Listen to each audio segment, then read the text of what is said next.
কিছু উৎসাহ দিয়েছেন, রূপবোধ দিয়েছেন, কিছু আমল শিখিয়েছেন। আল্লাহ পাক কালামে হাকিমে বলছেন তোমরা পরিবর্তিত হও, পরিবর্তন হও।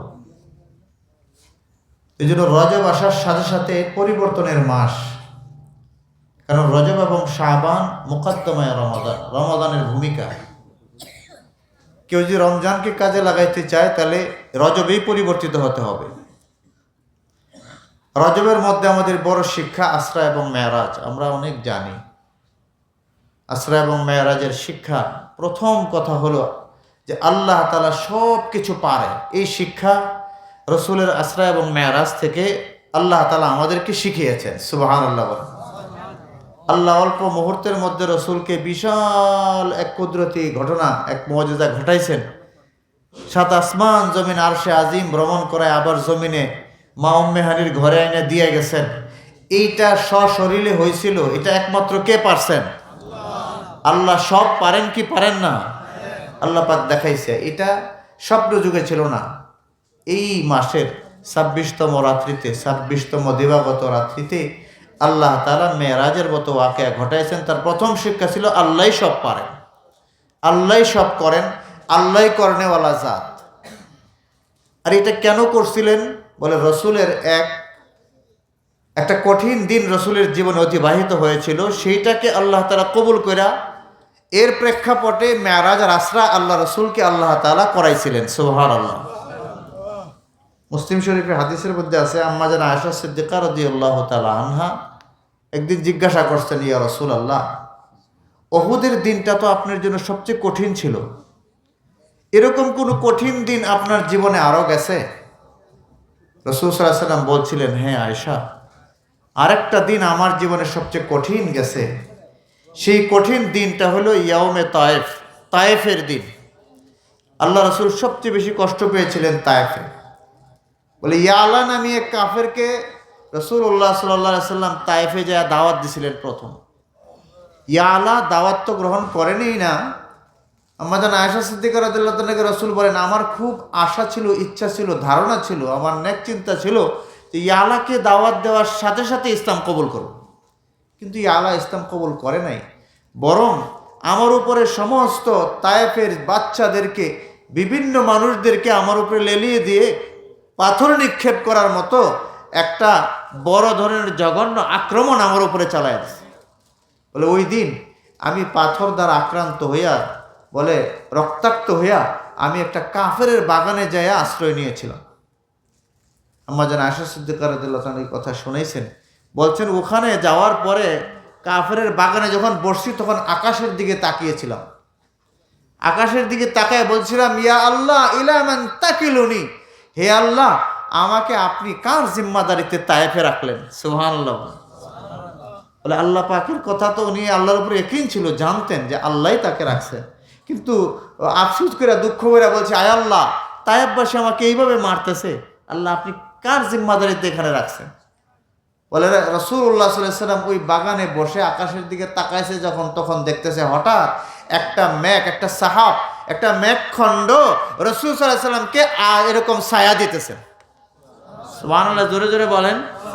মুসলিম শরীফের হাদিস, লম্বা একটা হাদিস আছে মুসলিম শরীফের মেরাজের ঘটনা, আমি শেষ করতেছি, লম্বা করবো না। তো রাসূলুল্লাহ সাল্লাল্লাহু আলাইহি ওয়াসাল্লাম ওই মেঘমালার দিকে তাকায় দেখেন জিবরাইল আমিনকে দেখা যাচ্ছে। সুবহানাল্লাহ। জিবরাইল আমিনকে দাহিয়াতুল কালবি, হাদিসের মধ্যে আছে আল্লাহ রাসূল জিবরাইল আমিনকে দেখতেন দাহিয়াতুল কালবির মতো দেখা যাইত। উনি এই সুরতে আসতেন, বিভিন্ন ফেরেশতা বিভিন্ন সুরতে আসতেন। বলে বিভিন্ন নবীদের বিভিন্ন আকৃতি ছিল, এক এক নবীকে মেরাজের সময় এক এক আকৃতিতে দেখছেন, এই হাদিসের মধ্যে আছে। সুবহানাল্লাহ বলেন। তো রাসূলুল্লাহ সাল্লাল্লাহু আলাইহি ওয়াসাল্লাম বলেন জিবরাইল আমিনকে আমি এই মেঘখণ্ডের মধ্যে দেখলাম উপর দিকে তাকাইয়া। উনি বলতেছে, হে আল্লাহর নবী, পাহাড়ের জিম্মাদার যে ফেরেশতা সবাইকে সাথে নিয়ে আল্লাহর পক্ষ থেকে আমি আপনার কাছে হাজির হয়ে গেছি। বলতেছে যে আপনি বলেন আপনি এই মুহূর্তে কি চান? আল্লাহ রাসূল সাল্লাল্লাহু আলাইহি ওয়াসাল্লাম ওই দিন বলছিলেন যে না, তা আপনারা যা বলবেন বা আমার কাছে কিছু চাইলে আমি কিছুই চাই না, আমি চাই আল্লাহ তাআলা পুরা তায়েফের মধ্যে হিদায়াতের ফয়সালা করে দেয়, তায়েফবাসীকে মাফ করে দেখ। আমিও তায়েফবাসীকে মাফ করে দিছি। পাহাড়ের জিম্মাদার ফেরেশতা মেঘমালা থেকে বলছিল, মেঘখণ্ড থেকে, যে আল্লাহর পক্ষ থেকে আমি এই হুকুম নিয়ে আসছি, আল্লাহ আমাকে হুকুম করছে আমার নবী যা বলে তাই করো। সুবহানাল্লাহ বলেন। কিন্তু রাসূল সাল্লাল্লাহু আলাইহি ওয়াসাল্লাম এগুলি চান নাই, বলছে না, আমি যদি এদেরকে বদদুয়া করি এদেরকে শেষ করে দিবা, কিন্তু এরা যদি আমার কথা নাও মানে এদের সন্তানেরা আমার কথা মানবে, এদের ভবিষ্যৎ প্রজন্ম তারা দিন শিখবে। রাসূলুল্লাহ সাল্লাল্লাহু আলাইহি ওয়াসাল্লাম বদদুয়া না কইরা সেই দিন আল্লাহর কাছে এদের জন্য নেক দোয়া করছেন। সুবহানাল্লাহ বলেন। ওই সময় রাসূলুল্লাহ সাল্লাল্লাহু আলাইহি ওয়াসাল্লামকে আল্লাহ তাআলা বলেন, দুনিয়াতে কোনো সান্ত্বনামূলক কোনো কিছু না, দুনিয়াতে আমি কিছু দিতে চাই না। রসুল যে এই ধৈর্য আর রসুল যে এই সাধারণ ক্ষমানীতি অবলম্বন করেছেন, রসুল যে আদর্শ এবং উত্তম নমুনা দেখাইছেন, উত্তম আদর্শ দেখাইছেন, এর বদলা হিসাবে আমি রসুলকে আরশে আজিমে নিয়ে আসতে চাই। এটা ছিল মেরাজের প্রেক্ষাপট। মেরাজে নেওয়ার মূল কারণ, হিজরতের 1 থেকে 1.5 বছর আগে রসুলের মেরাজ হয়েছিল। যাই হোক, আমি বলবো এই মেরাজের মূল শিক্ষা, প্রথম শিক্ষা ছিল পূর্ণ ইয়াকিন আল্লাহর উপরে করা।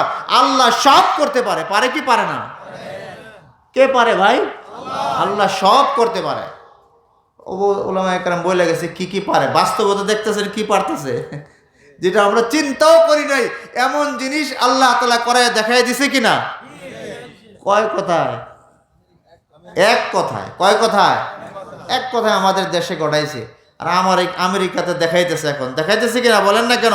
এটা যে গজব, কোনো সন্দেহ আছে? এই জন্য বলতেছি, দ্বিতীয় হলো যে এই মেরাজের শিক্ষার মধ্যে নামাজ ছিল, মেরাজের শিক্ষার মধ্যে তালিম ছিল, মেরাজের শিক্ষার মধ্যে রাসূলুল্লাহ সাল্লাল্লাহু আলাইহি সাল্লামকে বিভিন্ন আল্লাহর কুদরত দেখানো হয়েছে।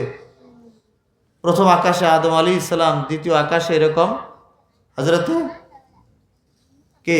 দ্বিতীয় আকাশে হযরতে ইদ্রিস আলাইহিস সালাম, হারুন আলাইহিস সালাম, বলা হয় এরকমভাবে। চতুর্থ আকাশে ইউসুফ আলাইহিস সালাম, পঞ্চম আকাশে এরকমভাবে মূসা আলাইহিস সালাম, ষষ্ঠ আকাশে এরকমভাবে বলা হয়েছে হযরতে ঈসা এবং ইয়াহইয়া আলাইহিস সালাম, এরকমভাবে সপ্তম আকাশে হযরতে ইব্রাহিম আলাইহিস সালাম। হযরতে আদম আলাইহিস সালামের সাথে সাক্ষাৎ হওয়ার পরে প্রথম আকাশে আল্লাহ রাসূল সাল্লাল্লাহু আলাইহি সাল্লাম দেখেন আদম আলাইহিস সালাম ডান দিকে তাকায় হাইসা দেয়, বাম দিকে তাকায় মনটা খারাপ করে হয়। সুবহানাল্লাহ বলেন। আদম আলাইহিস সালাম প্রথম বাবা, আদি পিতা, ডান দিকে তাকায় হাসে, বাম দিকে তাকায় মুখ কি করে? কালো করে ফেলায়, চিন্তা, টেনশন। তো জিজ্ঞাসা করলো আদম আলাইহিস সালাম, আদি পিতা এমন করতেছেন কারণ কি? বলে ডান দিকে তাকাইলে জান্নাতি তার সন্তানদেরকে দেখা বাবা আদম হাইসা দেয়। সুবহানাল্লাহ। বাম দিকে যখন তাকায় তখন জাহান্নামী সন্তান দেখে, আর আফসোস করে, আহারে সন্তান তুই জাহান্নামী হয়ে গেলি। ভাই, এই মেরাজের শিক্ষার মধ্যে জান্নাতি হওয়ার মধ্যে উদ্বুদ্ধ করেছেন। ইব্রাহিম আলাইহিস সালাম বলছেন আমার একটা মেসেজ দেয় আমার সন্তানদেরকে দিয়ে দিয়েন। বলি কি মেসেজ? বলে আমি দেখছি জান্নাতের প্লটগুলাই খালি। জান্নাতের প্লটগুলাই কি খালি? জান্নাতের প্লট বরাদ্দ আছে খালি। কেন? বলে এদের কোনো আমল নাই। কাজে আপনি যে বললেন দুনিয়াতে যত তসবিহাতের আমল করবে, নেক আমল দিয়ে জিন্দিগিরা যত সাজাবে, জান্নাতের বাড়িটা তত সুন্দর হবে। জান্নাতের বাড়িটা সাজানোর জন্য তৈরি আছি তো ইনশাআল্লাহ। জান্নাতের বাড়ি নিজে সাজাইলে হইব না, তো বিবিটারও সাজাইতে হইব, সন্তানেরও সাজাইতে হইব, কি বাবা মারও সাজাইতে হইব। দুনিয়াতে যারা আছে সবার বাড়ি যাতে সুন্দর হয়, এই ফিকির আর জিম্মাদারি আল্লাহ আমাদেরকে দিয়ে এই জমিনে পাঠাইছে। কি আমাদের বিবিদের জান্নাত সুন্দর হোক সবাই চাইতো না? আর সন্তান আমার